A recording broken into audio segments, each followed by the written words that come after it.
6 terpidana pelanggar syariat Islam di Kabupaten Simulu menjalani hukuman cambuk pada Jumat 24 Juli 2020. 1, 2, 3. Eksekusi cambuk tersebut dilaksanakan Kejaksaan Negeri Simulu di halaman Masjid Agung Baitur Rahman, Sinabang.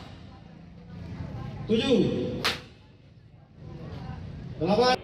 Keenam terhukum cambuk tersebut merupakan pelaku dalam kasus halwat, maisir, dan khamar. Data yang berhasil dihimpun seramoaceh.com, para terhukum cambuk ini sendiri mendapatkan hukuman yang berbeda, antara 7 kali cambukan hingga 20 kali cambukan. 4.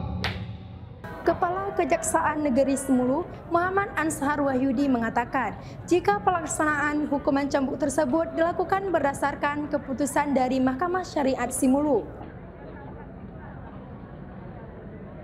Ia berharap pelaksanaan hukum cambuk akan memberikan efek jera kepada terpidana dan masyarakat, agar pelanggaran syariat Islam bisa berkurang di Simulu. Amatan seramoaceh.com, pelaksanaan hukum cambuk itu sendiri juga dibuat secara terbuka, di mana terlihat puluhan masyarakat hadir menyaksikan jalannya eksekusi cambuk tersebut. 7. Dari Simulu, Helman melaporkan untuk Seramo TV.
Bagaimana tanggapan Anda? Silahkan tuliskan di kolom komentar. Dukung terus channel Seramo TV dengan cara subscribe, like, share, and comment, agar kami makin semangat memberikan informasi menarik untuk Anda. Terima kasih dan sampai jumpa.